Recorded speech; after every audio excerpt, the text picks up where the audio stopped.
Myself, Dr. Naveen Mohan, HOD of Emergency Medicine at AIIMS Kochi. Naveen, second year PG. Jarin Anthony, first year PG. Dr. Cecil, first year PG. Dr. Shreya, first year PG. Dr. Evin, first year PG.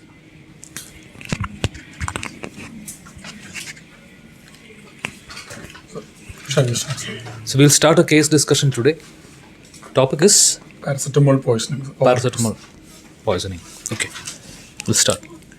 63-year-old male patient came to our ER with alleged history of paracetamol overdose on 19th January at 12 p.m. and patient came to our ER on 20 January 8 p.m. After 1.5 day, patient came to our ER. After one day after consumption of Paracetamol of alleged history of consumption of paracetamol, 1 day prior to arrival in the emergency department. Age is age 63, 63. Male. male patient. On initial 10-second assessment, patient was conscious and oriented. On primary survey, airway was patent. There is no pooling of secretions. Breathing part, saturation 99% in room air. Respiratory rate is 20 per minute. Chest auscultation, bilateral equal air entry. Circulation part, heart rate is 80 per minute. BP is 160/80 millimeter mercury. And all peripheral pulses are palpable. On disability part, GCS is 15/15 and pupils bilaterally equally reactive to light, and GRBS 280 milligram deciliter.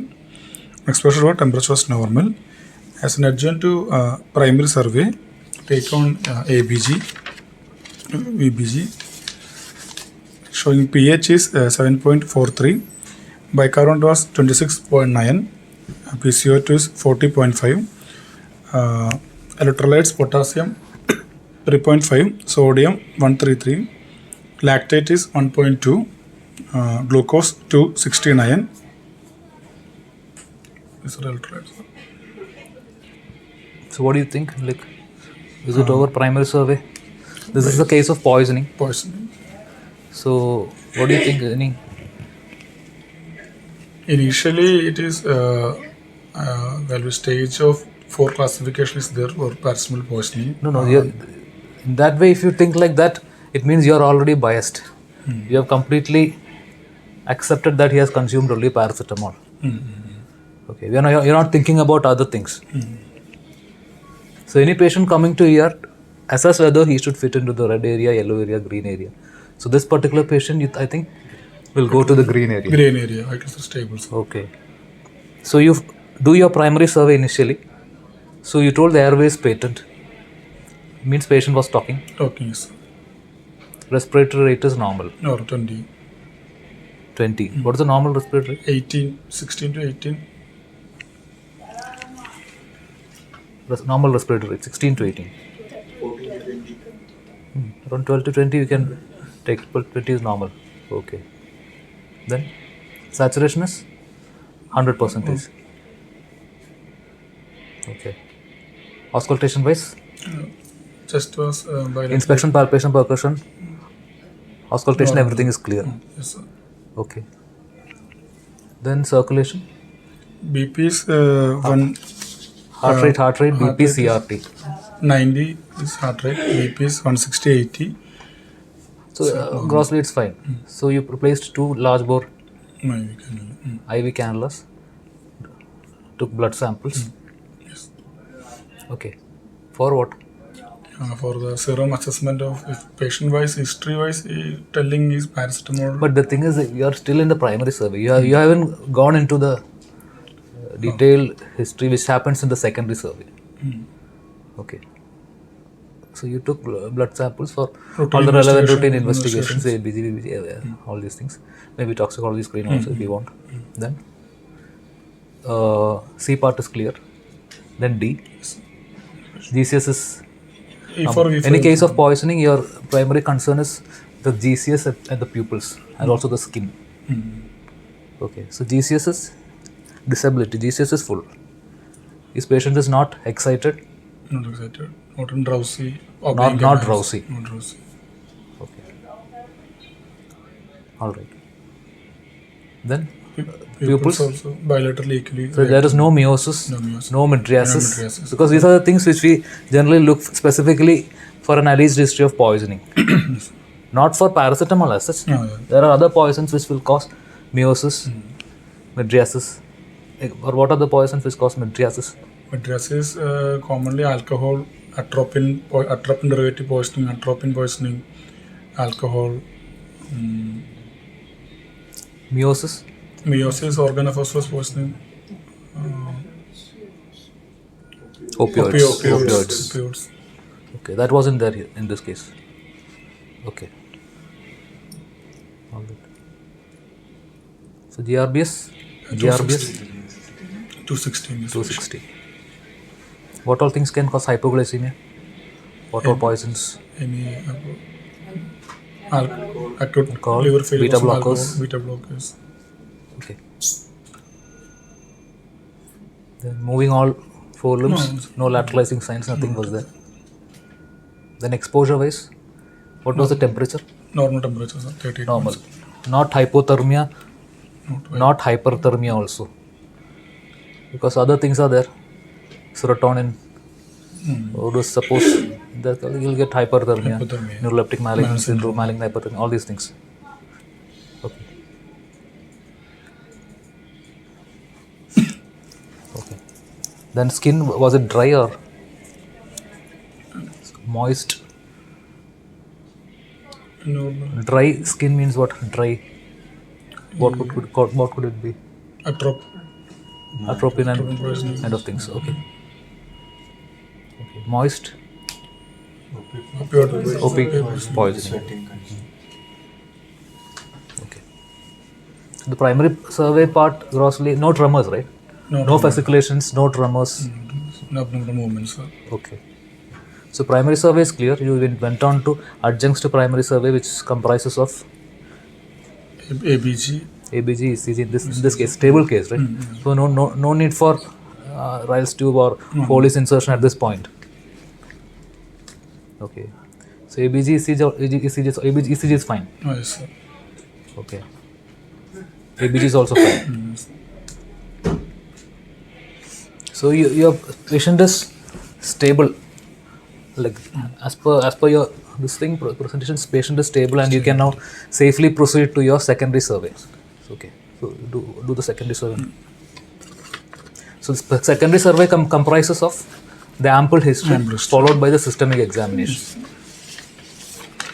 On secondary assessment, there is 66-year-old male patient, alleged history of deliberate self-harm.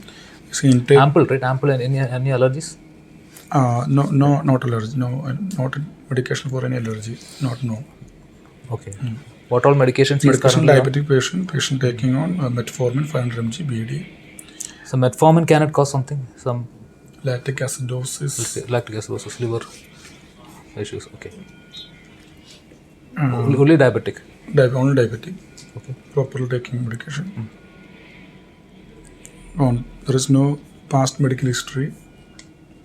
Events wise, there is alleged history of deliberate self-harm. Intake of 15 tablets of 650. So in a suspected case of paracetamol toxicity, what are the other questions that you should be asking? What are you basically? Time. How many tablets? That is no. Yeah.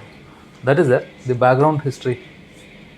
Whether he is a chronic alcohol consumer, because you want to know whether he is at risk, belongs to that risk group of patients. Any Whether he is retroviral therapy, immunosuppressant patient, retroviral drugs. retroviral is it? Retroviral is it at risk? Like we can say it as the Liver failing drugs like retroviral, TB, post-TB drugs. Liver failure causing drugs, any intake in patient, that is Any cytochrome P450 inducing drugs, or whether the patient is on that or not. Is he on any anti-seizure medications? Whether the patient is a chronic alcoholic consumer. or whether the patient is having an underlying Gilbert's syndrome. Gilbert syndrome. So these are the at-risk questions that should be because at very low levels of paracetamol, this thing itself, the patient can land up in a paracetamol toxicity. So yes, whether the patient is at risk or not. All right. Then in the history wise, how many tablets on dose when was the last meal? Ample, right? Allergies, medications, past illness. passes no, last meal on at the 12 p.m. Last on eat and drink, 19th 12 p.m. Liquids, solids, Both solid 12 p.m. Patient arrived at what time? 28 p.m. 20th January 8 p.m. 19th 12 p.m. patient was taken this medication. Okay. Then patient arrived in our hospital at 20th January 8 p.m. 8 p.m. So 1.5 days he wasn't taking anything. Anything at all orally. Okay.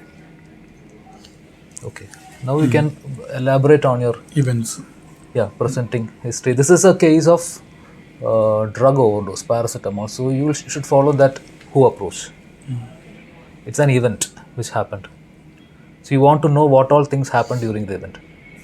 When it happened, where it happened. Okay. What happened before the event, during the event, after the event. Was any other things happened? Okay.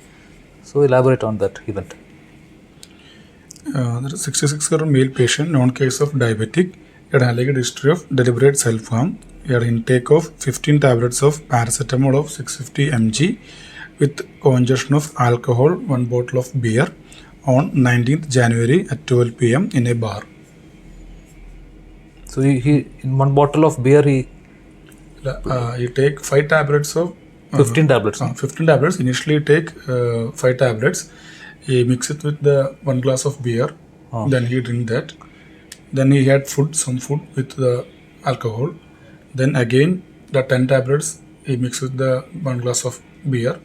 And again he taken that. Okay. Total 15 tablets is taken. Time? When was the time? 12 p.m. in a bar. He had taken that. He bought the tablets from outside pharmacy. Then he had Okay. Then patient followed by multiple episode of vomiting. Patient is not an occasional alcoholic, only occasional alcoholic. So he said Multiple episodes of vomiting means immediately after consumption. after consumption of alcohol and food he had vomited with food particles, and he also telling there is some tablets also gone out. And he induced vomiting. After that he felt like it is wrong, so he induced vomiting also. Okay. Then 15 tablets means 1 tablet is 650 milligrams, or 500 milligrams. 650 milligrams. So how much will it come to that dose? It approximately 650 into 15. 16,000. 16,000. 9750. 9,750. 10,000, sorry. 10,000. 975. Approximately So 10,000. 10 grams. 10 grams, approximately 10 gram grams. consumption. Okay, so he falls into that. What do you think? The 10 grams, is it a toxic dose or not? Yes, sir. In a single injection, 10 grams or 250 milligram per kg is a toxic dose. 7.5 to 10 grams is likely to cause paracetamol toxicity. More than 12 grams will cause. Single injection. Single injection more than 12 grams will cause. 7.5 to 10 is likely to cause. Over 24-hour period. Huh? In a 24-hour window, 7.5, more than 7.5 grams. Is it likely cause or unlikely to cause? What is it? Likely to cause. Likely to cause. Okay. More than 10 grams or 250 milligram per kg in a single injection, or to more than 12 gram over 24-hour period, toxic level. Okay. This is according to which guideline? Which? Rosen's. Up to date, I think they're going to different cutoff. Okay. Well, we will see. So the patient presented after how many hours of consumption? 16 After 24 hours. 24 hours. After 24 hours. Okay. So that means patient is likely to be in which stage of paracetamol toxicity? Day 1. Ah. Is stage 1. Stage 1. After Stage 24 one. hours, it is stage How many 2, stages sir. are there? 4 stages are there. Stage 1 is up to 24 hours. 0 to 24 hours, stage, Stage 1. 1. Stage 2 is 2 to 3 days. 24 to 72 hours. 72 hours. Right. 24 to 72 hours. Stage 3 is 3 to 5. 3 to 5 72 days. to 96 hours. 70 to 96. Okay. And stage 4 More is than 5 Above days. 5 days. 96 More than 5 hours to around 2 weeks. So this patient is 2. Stage 2. After After 24 24 hours. 24 hours cross. So stage 2. 24 hours to 72 hours after consumption of paracetamol. So in that case, what are the clinical features that you expect in stage 1? Stage 1 patient presented with anorexia, nausea, vomiting. Nausea, anorexia, vomiting, malaise. Malaise. NAVM. You can just remember my name, Naveen Mohan. NAVM. Done. Okay. So stage 2 is? Stage 2, the anorexia becomes improvement, but there is abdominal pain and right hypochondral tenderness will be the stage 2. Okay. Stage 2 will be right hypochondral pain and tenderness. Right and Okay. So did this patient have that? No, sir. Okay. Did he have nausea, anorexia, vomiting, malaise? Vomiting only the initial episode only there. Only that. He induced vomiting. No. Okay. So clinically, he is not having features of paracetamol Toxicity. Okay. So what is stage 3? Stage 3, patient goes into hypoglycemic episode, encephalopathy. Clinically, there is hypoglycemia, encephalopathy. Encephalopathy, multi-organ dysfunction. Because the major problems happens in stage 3. Metabolic Hepatic acidosis, encephalopathy, metabolic acidosis, LFT, RFT, derangement, INR elevation, all these things. If the patient survives stage 3, he'll move into stage 4. And stage 4 is a period of recovery starting from 96 hours to 2 weeks, over a period of 2 weeks, during which time the patient will improve. Okay. Within, in stage 3, only death happens. Yes. Yes. Okay. If he is able to survive stage 3, Stage 4 is he'll recover. Got it. So this patient is not fitting into any of these stages. Okay. Then Then on system-wise examination, so you send all the system. The labs are all sent, right? By yes. this time, you have already drawn blood samples during your primary survey and all CBC, RFT, LFT. These are things. RFT, LFT, phosphate, INR. These are the things which we are basically concerned in the case of paracetamol. even AST, LFT comprises of AST, LT, everything. Okay. Okay. lab-wise, sir, on the presentation day, creatinine was 0.86. OTPT 24.6, PT is 26.3. Bilirubin direct is 0.36. You basically should be basically looking at INR. Is the value of INR more than 2? No, sir. INR is 1. If the value of INR is more than 2, you will have to initiate NAC at that point itself. 1 point. RCM, like UK guidelines, INR more than 1.3. AST greater than 10. ALT within the normal range to initiate. UK it is like that. Yes. What? How's it? Just Like if the paracetamol concentration is less than 10, ALT is within normal range and INR is 1.3 or less, then we have to discontinue acetylcysteine like treatment. Otherwise, anything above these things, we have to start an acetylcysteine as the treatment. That is after the But infusion in this particular case, patient presented after 24 hours. 24 hours. For this, drawing blood samples should be taken in between what? Between 4 to 24 hours, right? Yeah. Because the Rumac-Matthew nomogram starts at 4 hours After and it extends 24 hours. till 24 hours. So then only More you'll, than 24 hours. Greater than 10 would be taken as the cutoff, general cutoff, not like a graph. Okay. More than greater than 10. Serum Oh, what? concentration more than 10 is there, then we can start NAC infusions. Yeah. Serum concentration. After 24 hours, any point of time serum acetaminophen concentration more than 10 would we should start the NAC infusion. After the infusion, we can check the NAC paracetamol concentration, OTPT become normal or INR more than 1.3. We can start the infusion rate at 6.25 milligram per kg per hour infusion rate. Initially, there is I think this should be the UK guideline. But as per up to date, this thing what they have told is if INR is more than 2, less than 2, it can discontinue.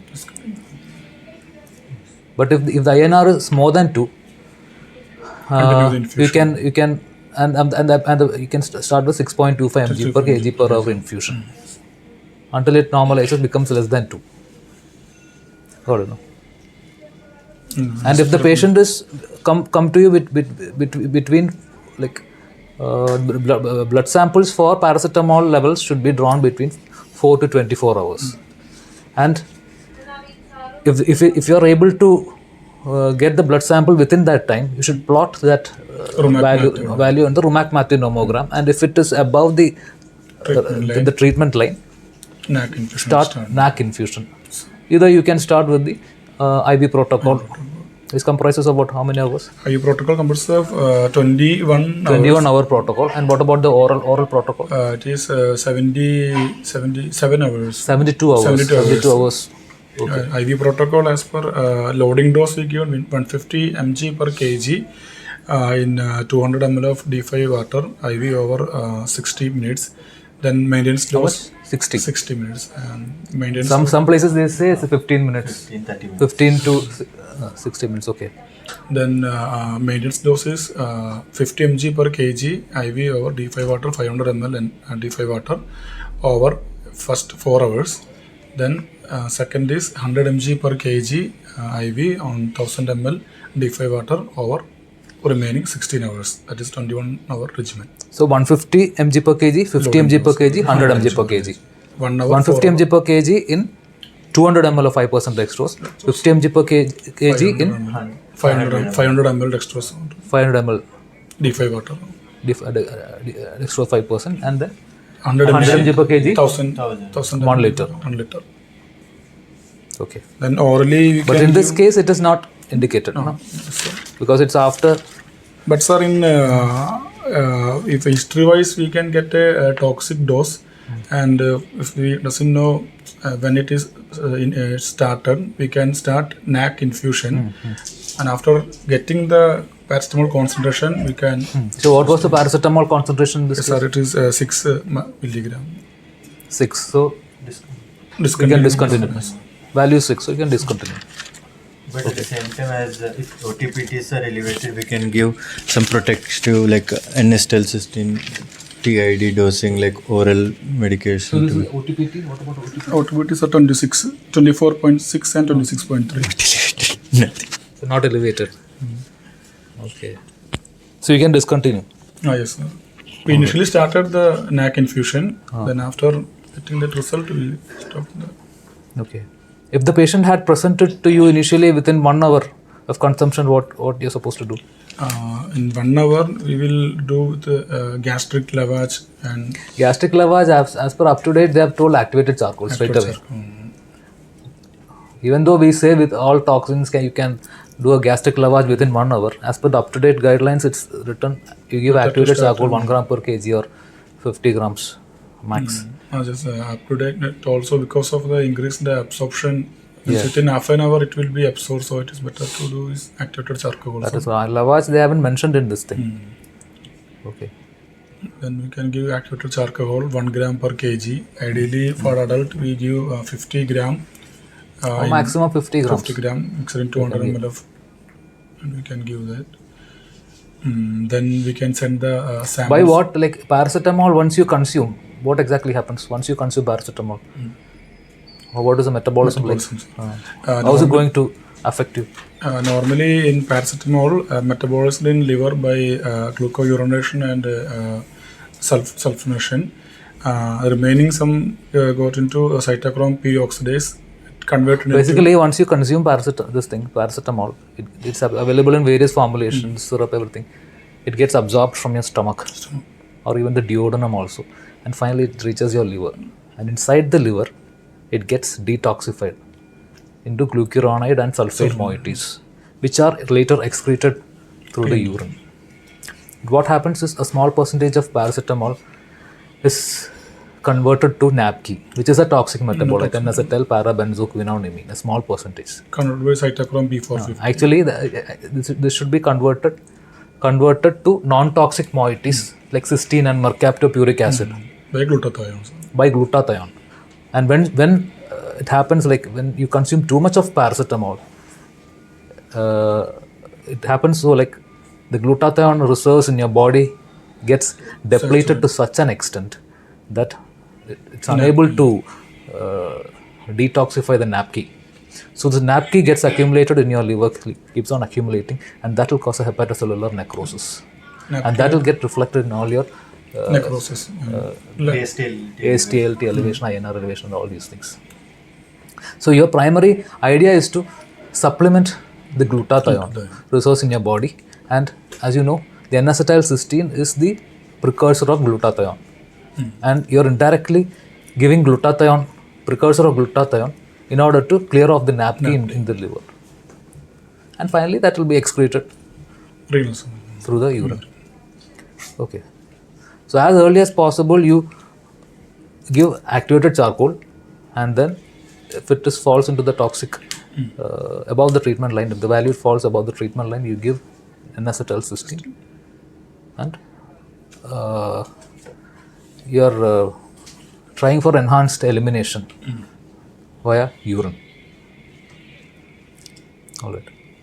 Sir, in some patients, And when will this thing peak? The paracetamol levels peak after consumption? it peak within 4 hours time it will peak.